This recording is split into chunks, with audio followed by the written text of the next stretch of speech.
Untuk sesi berikutnya nih ada sesi tanya jawab. Mungkin dari teman-teman ada yang ingin ditanyakan lebih lanjut ke Kak Barus, bisa langsung ditanyakan dengan menyertakan format nama dan kelompok di kolom chat. Nanti akan saya tunjuk untuk 3 pertanyaan aja ya teman-teman.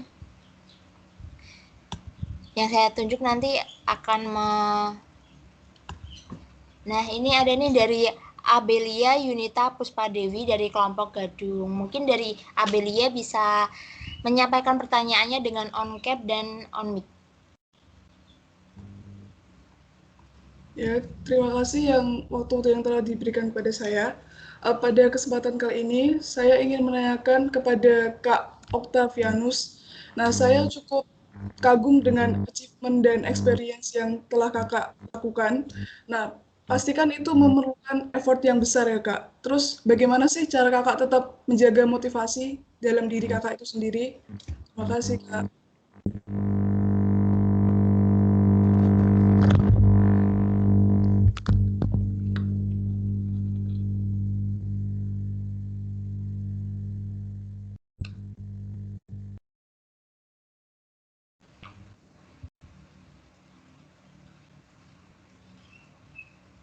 Mungkin bisa langsung dijawab dulu Kak untuk pertanyaan dari Abelia.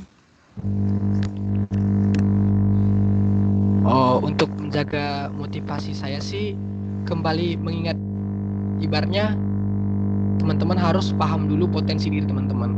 Nah, kan saya sudah tahu, oh saya sangat tertarik dengan penelitian-penelitian seperti ini. Saya sangat tertarik dengan penulisan ilmiah memberikan suatu inovasi. Nah, hal tersebut akan menjadi motivasi bagi teman-teman saat lengah. Ya, semua orang pasti punya kayak astaga ini kayak permasalahan yang 1000 permasalahan ditambah fakultas kita kan emang terkenal dengan laporan yang berjibun yang begitu banyak ya. Misalnya ada praktikum lagi dari 9 mata kuliah bisa 8 ada praktikum seperti itu. Nah, namun motivasi itu kembali lagi ke awal bahwa saya harus expert di bidang ini. Saya harus dapat konsisten dan dapat eksis di bidang ini apapun yang terjadi di kehidupan saya seperti itu. Motivasi yang lain tentunya membanggakan orang tua, membanggakan teman, atau membanggakan diri sendiri. Oh ini loh aku yang sudah berhasil seperti itu. Kemudian adalah motivasi lain, teman-teman menjadi lebih unggul dibandingkan teman-teman yang lain, teman-teman kalian yang lain, karena sederet prestasi kalian.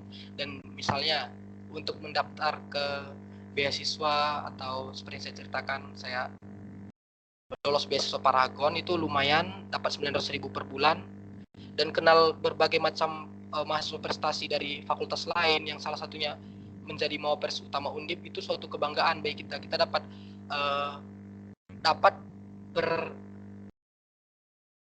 satu kepanitiaan bersama beliau. Kemudian tentunya motivasi lain ya karena saya suka kesana kemari dan jalan-jalan ya tentunya kan dibiayai oleh fakultas nih kita jalan-jalan. Nah jalan-jalan ini dalam konteks kita berprestasi, jadi kita ibaratnya sekaligus jalan-jalan misalnya ke Malang, ke Purwokerto, ke Jember atau ke Surabaya, tergantung teman-teman yang mau dan dibiayai fakultas dan mendapatkan prestasi seperti itu, kurang lebih itu motivasi saya. Terima kasih.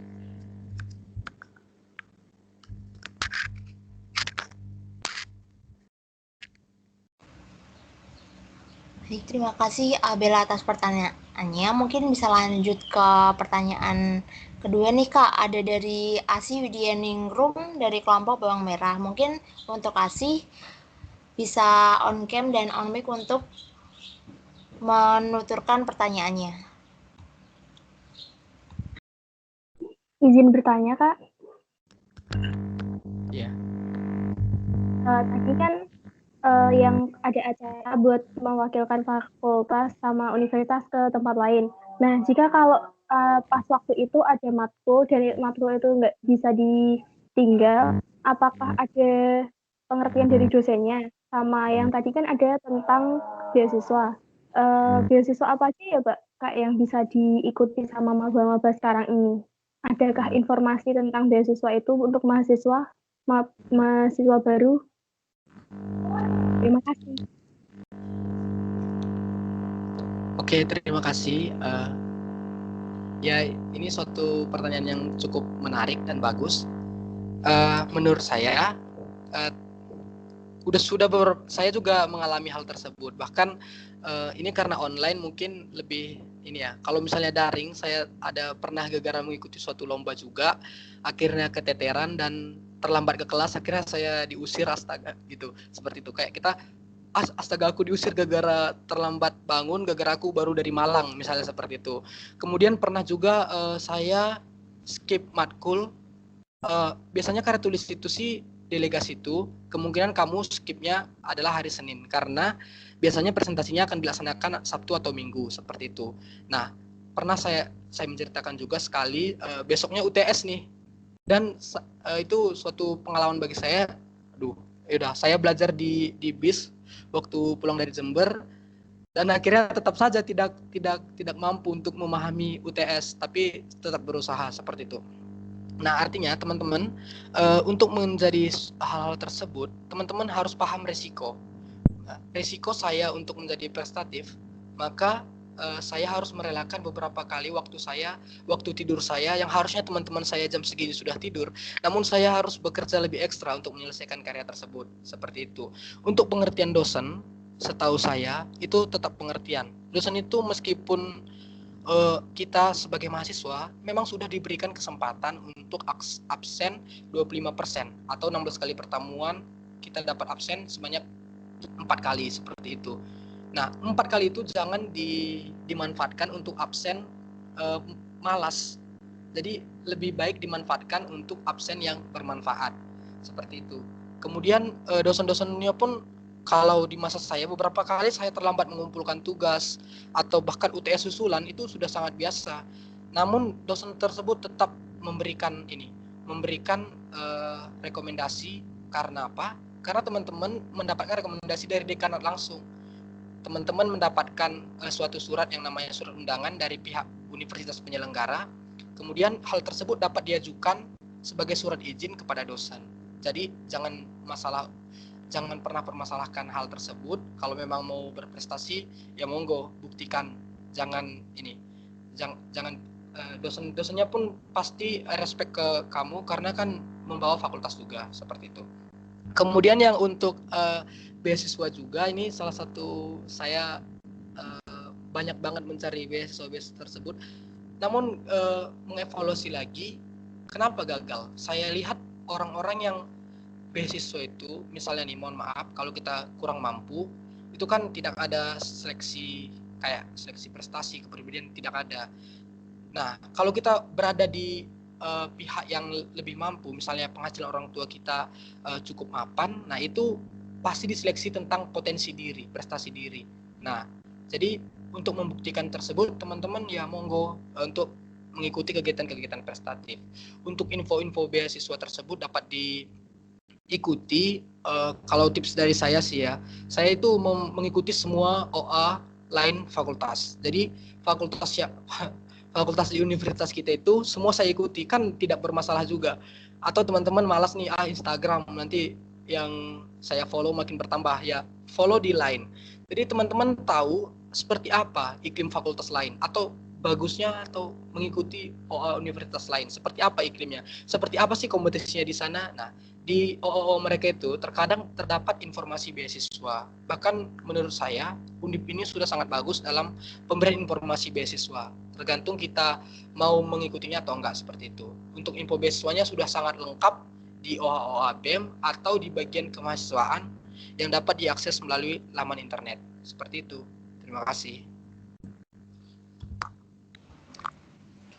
Terima kasih Asia atas pertanyaannya. Mungkin ada penanya terakhir nih dari Alifa Jenika, kelompok Kentang. Mungkin untuk Alifa bisa dipersilakan untuk on cam dan on mic untuk menyampaikan pertanyaannya.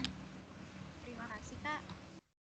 Nama saya Alifa Jenika dari program studi agribisnis kelompok Kentang. Izin bertanya Kak, gimana Kak cara membagi waktu antara akademik, non-akademik, dan untuk waktu pribadi. Jadi waktu kita santai untuk diri sendiri. Makasih ya, Kak. Oke, terima kasih Alifa pertanyaannya. Menurut saya cara membagi waktu tersebut nih, misalnya saya umpamakan suatu studi ya. Misalnya dengan mengikuti organisasi, dengan mengikuti lomba, dengan berkuliah juga, saya tidak mampu seperti itu karena terlalu mepet. Nah, kembali lagi, kuliah ini membimbing kalian, membantu kalian untuk membentuk diri kalian, membentuk karakter kalian. Nah, saya tidak mampu untuk mengikuti ketiga hal tersebut. Nah, ambil ketiga hal tersebut seperti itu. Loh, kok seperti itu, Mas? Nah, saya tidak, misalnya, saya malas, saya tidak memiliki manajemen waktu yang baik. Manajemen waktu yang baik. Nah, bagaimana untuk mengatasi manajemen waktu, tidak memiliki kemampuan manajemen waktu yang baik tersebut? Ya, ambil banyak kegiatan, akhirnya teman-teman dapat memanajemen waktu. Kemudian bagaimana membagi waktu untuk perkuliahan dan untuk diri sendiri atau untuk akademik dan non-akademik seperti itu. Untuk akademik kan sudah jelas nih, misalnya teman-teman Senin sampai Jumat berkuliah. Nah, tugas yang diberikan oleh dosen itu langsung dikerjakan. Nah, kemudian untuk non-akademik, kalau saya sendiri, inovasi dan ide itu saya temukan kebanyakan di materi dosen. Kayak dosennya nanggung gitu menjelaskan. Misalnya dia ini dapat seperti ini, saya loh kok bisa seperti itu. Akhirnya saya search dari banyak ini, oh ternyata belum ada inovasinya. Akhirnya saya buat seperti itu. Jadi ibaratnya akademik dan non akademik, ide prestasinya itu diperoleh dari materi dosen atau dari tugas praktikum, misalnya diberikan oleh kalian untuk meresum jurnal. Nah, di jurnal itu sangat bagus menurut saya, ada sarannya. Sarannya itu berguna untuk pengembangan ilmu pengetahuan dan teknologi di kemudian hari. Jadi di sarannya itu teman-teman dapat baca. Jadi untuk prestasi akademik dan non-akademik itu sejalan. Nah, seperti itu. Kemudian untuk pribadi, memang semua orang itu butuh healing untuk menyembuhkan diri sendiri, misalnya butuh me time sih istilahnya anak-anak muda sekarang ya. Nah, itu tetap bisa di tengah-tengah kesibukan teman-teman. Nah, tapi kalau misalnya kebanyakan me time itu jatuhnya bukan untuk pribadi, jatuhnya malah bermalas-malasan seperti itu. Nah, saran saya untuk membagi waktu tersebut jangan menunda-nunda, karena kebanyakan orang-orang yang saya temui ya karena buat ini karena laporanku belum selesai, nah tugasku belum selesai seperti itu, aku harus mengikuti ini, tapi suka menunda-nunda. Nah, apa dampaknya? Akhirnya tetap berfokus kepada akademik dan non akademiknya menjadi tersingkirkan. Nah, kemudian cara yang kedua dengan mencicil. Saya tidak mungkin dapat menyelesaikan sebuah karya tulis ilmiah dalam semalam, itu intinya. Teman-teman bisa saja membuat satu karya tulis ilmiah dalam 2 minggu. Nah, teman-teman dalam 2 minggu itu nggak mungkin satu malam itu selesai semua. Misalnya hari ini, buntu banget nih otak saya nih, seperti itu. Skip dulu. Berarti biarkan diri kamu berinovasi kembali, memberikan suatu ide atau gagasan lain, dan setelah memperoleh itu nanti kerjain lagi seperti itu. Jadi tetap tidak menunda-nunda dan mencicil pekerjaan seperti itu. Terima kasih. Baik, terima kasih atas pertanyaannya untuk Alifa. Nah, mungkin segini dulu sesi tanya jawabnya ya teman-teman. Dan buat teman-teman yang tidak dapat kesempatan untuk bertanya, bisa banget nih nanti kontak Mas Barus yang tadi udah ditampilkan, mungkin bisa PC ke Mas Barus secara langsung untuk tanya-tanya mengenai lomba karya ilmiah dan seleksi mahasiswa berprestasi. Nah, untuk sesi berikutnya nih teman-teman, kita bakal ada simulasi. Dan simulasinya ini kan teman-teman dari setiap kelompok sudah membuat tugas mind mapping. Nah, mungkin nanti dari 2 kelompok yang akan saya pilih bisa langsung pemaparan. Coba dong aku mau mendengar pemaparan dari kelompok yang pertama, yaitu kelompok wortel.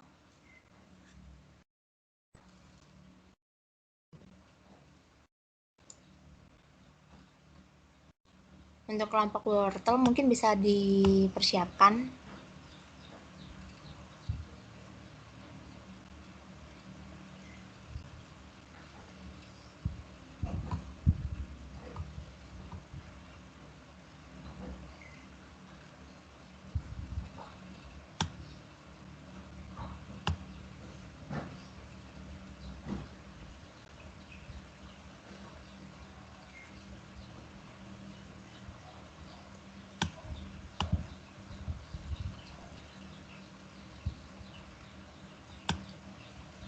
Apakah udah siap dari kelompok wortel?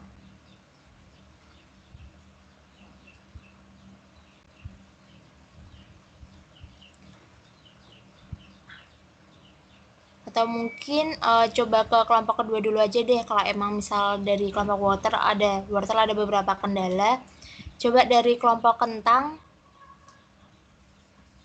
udah bisa pemaparan sekarang belum ya mengenai tugas mind mappingnya?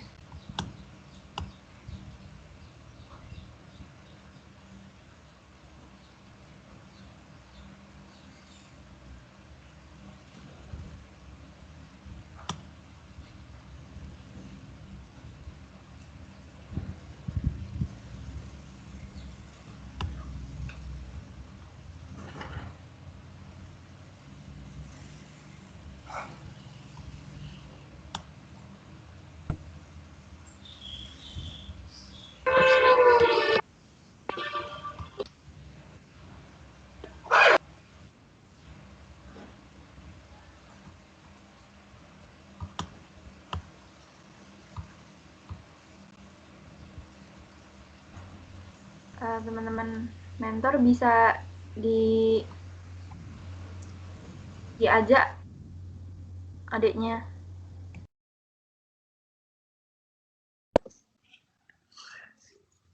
Ayo.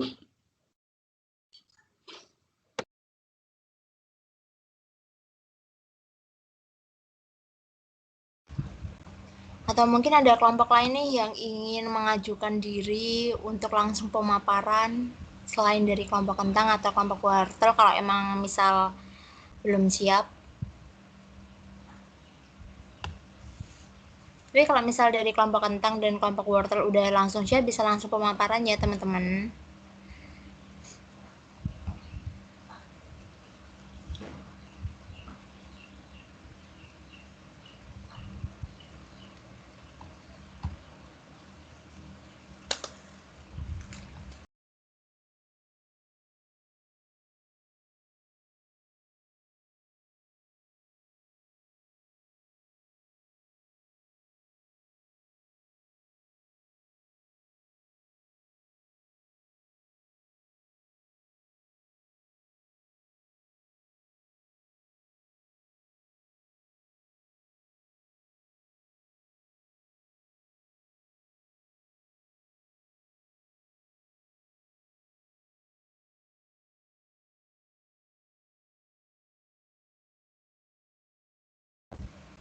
Gimana nih dari kelompok yang lain?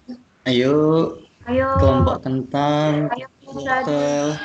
untuk mempersingkat waktu ya. Ini kan kita juga ada lain. Yuk, kelompok kentang.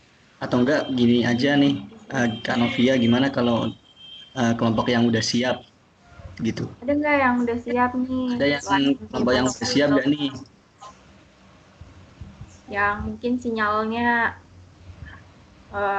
bagus. Mungkin ada kelompok yang udah siap buat maparin mind map-nya. Langsung aja. Nanti kalau mau Permisi Kak, kelompok kentang. Oh ya. Oh iya. Oh ya, oke, silahkan. Permisi untuk yang mau presentasi di kentang, kalian mau menampilkannya gimana ya?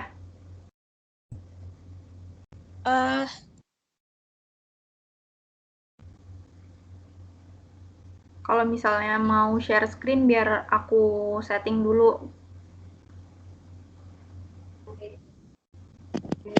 Sebentar Yang mau Kak. Ya.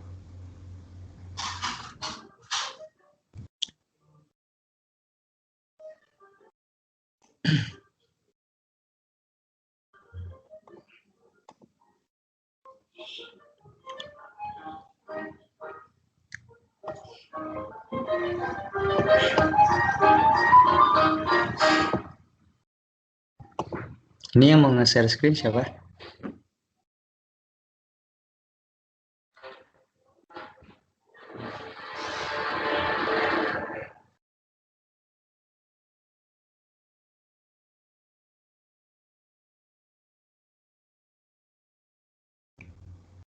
Ayo, ayo.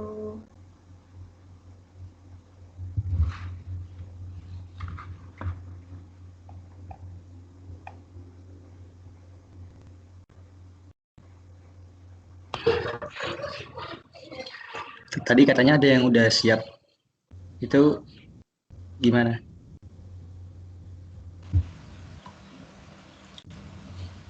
Yang udah siap bisa langsung aja nih buat memaparkan hasilnya. Mungkin Ya. dari kalian setelah memaparkan mind mapping, nanti teman-teman yang lain juga ikut termotivasi juga nih. Kan nggak ada salahnya juga tuh buat memaparkan apa yang menjadi konsep mimpi kalian. Gitu. Gini aja, berhubung untuk memberikan waktu juga, tadi yang udah sedia buat jelasin, langsung jelasin aja, nggak usah di share screen, nggak apa-apa deh.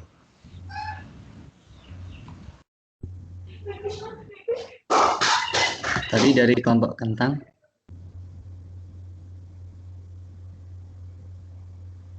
yang mau menjelaskan isi mind map-nya siapa? Tadi langsung aja nggak apa-apa. Kayak kalau nggak bisa share screen nggak apa-apa. Atau misalnya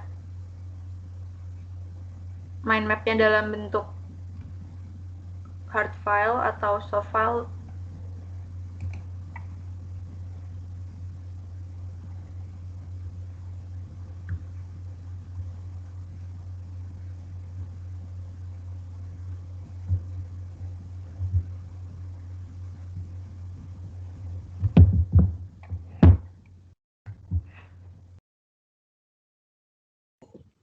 Ayo tadi yang kentang.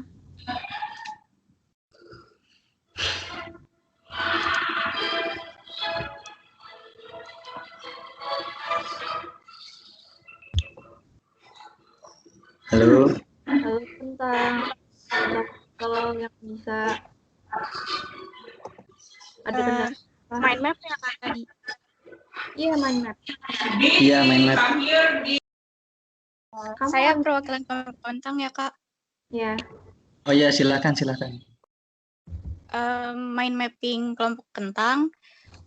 Tahun pertama, kami ingin mencari teman baru, mengikuti UKM, adaptasi dengan lingkungan baru, ikut beasiswa, menjelajahi Pulau Jawa dan sekitarnya, dan belajar dan kejar target IPK minimal 3,4.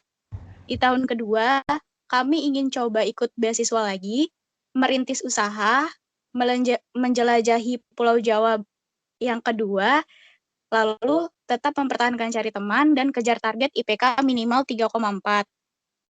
Di tahun ketiga, kami ingin menjadi eksekutif organisasi, terus cari kawan untuk menambah relasi, dan mulai menabung untuk masa depan. Di tahun keempat, kami ingin wisuda dan menjadi mahasiswa terbaik dengan mendapatkan predikat cum laude, tetap mencari teman, dan mempersiapkan diri untuk bekerja atau berwirausaha.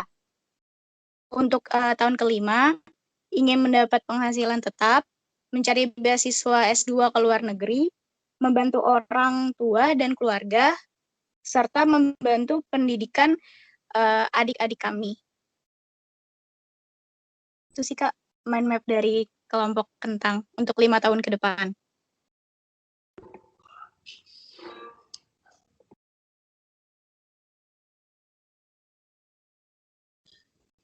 Kak Novia, suaranya masih di mute. Oh iya, lupa, maaf. Terima kasih Alifa atas pemaparan mind mappingnya. Semoga kedepannya bisa benar-benar tercapai ya dari kelompok kentang. Nah, untuk kelompok berikutnya gimana nih? Untuk kelompok wortel. Iya, terima kasih Kak. Oke. Saya dari kelompok perwakilan dari kelompok wortel. Oh iya. Oke, Andini. On cam. Iya. Langsung saja dipaparin ya Kak.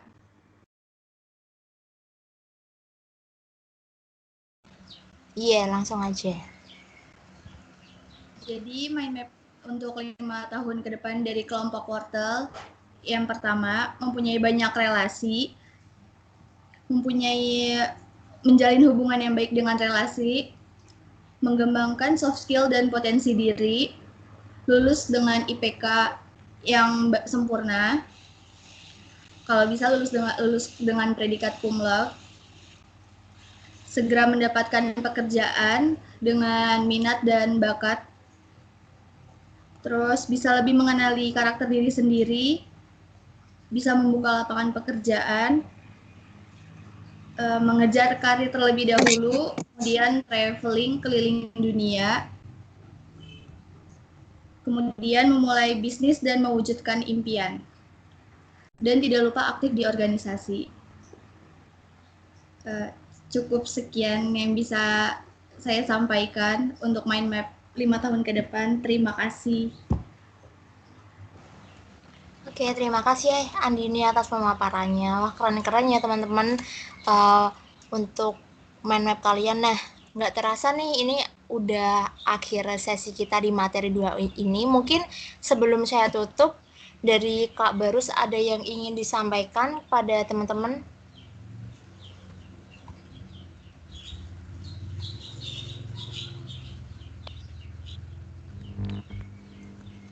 Ya, dari mind mappingnya itu sudah cukup bagus sih saya lihat dari teman-teman sudah mulai mampu menata masa depannya. Nah, langkah selanjutnya itu teman-teman harus tahu bagaimana cara untuk mencapai impian tersebut. Kesimpulan yang dapat saya sampaikan dari materi kita hari ini, teman-teman, adik-adikku, pahlawan pangan bangsa, ayo kita berprestatif. Dimulai dengan berani mencoba dulu, berani tahu memahami potensi diri, percaya diri, sehingga kita dapat menebar kebermanfaatan kepada diri sendiri, kepada lingkungan sekitar, dan dapat berguna ilmu yang kita peroleh di perkuliahan jika kemudian hari kita dapat publikasikan atau kita sharing kepada orang lain. Sekian dari saya, terima kasih. Sebelumnya saya ucapkan terima kasih kepada Kak Baru selaku pembicara pada materi 2 ini. Mungkin sebelum saya benar-benar undur diri sebagai moderator, ada beberapa kata nih yang ingin saya sampaikan pada teman-teman, yaitu beberapa kata-kata dengan menyelamlah sedalam mungkin, cari pengalaman seluas mungkin, jangan takut untuk mencoba hal baru, jangan pernah menyerah untuk mencapai apa yang kamu impikan, buktikan kemampuan diri dengan berjuang, tetap semangat dan percaya diri. Mungkin sekian dari saya. Mohon maaf apabila ada salah kata selama di materi 1 dan materi kedua ini. Saya Novia Rahmawati, pamit undur diri. Wassalamualaikum warahmatullahi wabarakatuh. Terima kasih teman-teman semuanya. Waalaikumsalam warahmatullahi wabarakatuh. Terima kasih Kak Novi dan Kak Barus. Terima kasih Kak Novi dan Kak Barus. Nah, selanjutnya penyerahan special thanks untuk Kak Barus yang telah mengisi materi kedua kali ini. Terima kasih Kak Barus telah mengisi materi pola pikir prestatif. Semoga materi yang telah disampaikan tadi dapat bermanfaat bagi kita semua dan dapat diimplementasikan di kemudian hari. Selanjutnya akan ada sesi foto. Untuk teman-teman yang dipanggil bisa on cam ya. Untuk Abelia Yunianta, sebelumnya untuk operator bisa dikasih ditampilkan special thanks.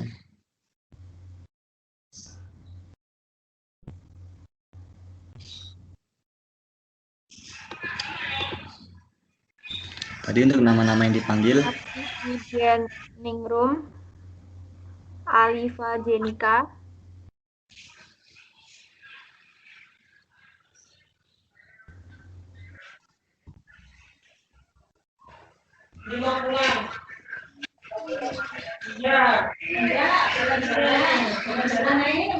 Aisyah Hanan, Azka Nadia, bisa on cam ya buat foto bareng.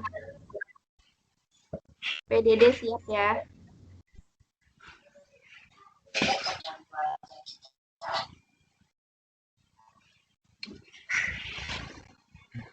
Dan juga kepada Kak Novia dan Kak Barus mungkin juga bisa on cam untuk ikut sesi foto.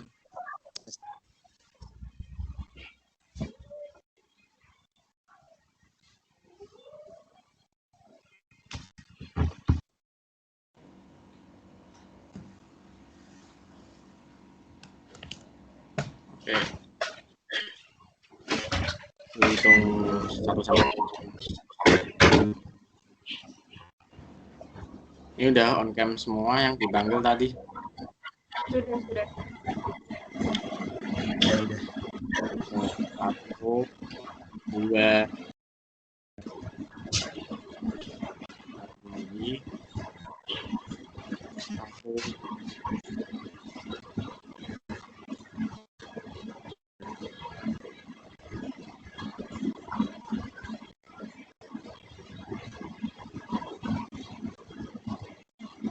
Sudah. Sudah. Oke.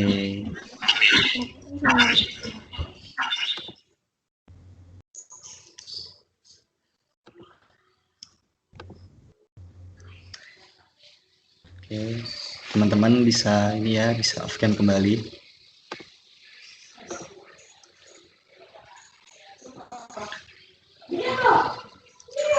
Kepada Kak Novia dan Kak Barus, sekali lagi terima kasih telah mengisi pada materi kedua, dan kepada Kak Novia yang telah menjadi moderator pada kali ini. Kepada Kak Novia dan Kak Barus bisa leave dari rooms ini nggak apa-apa. Terima kasih, Kak.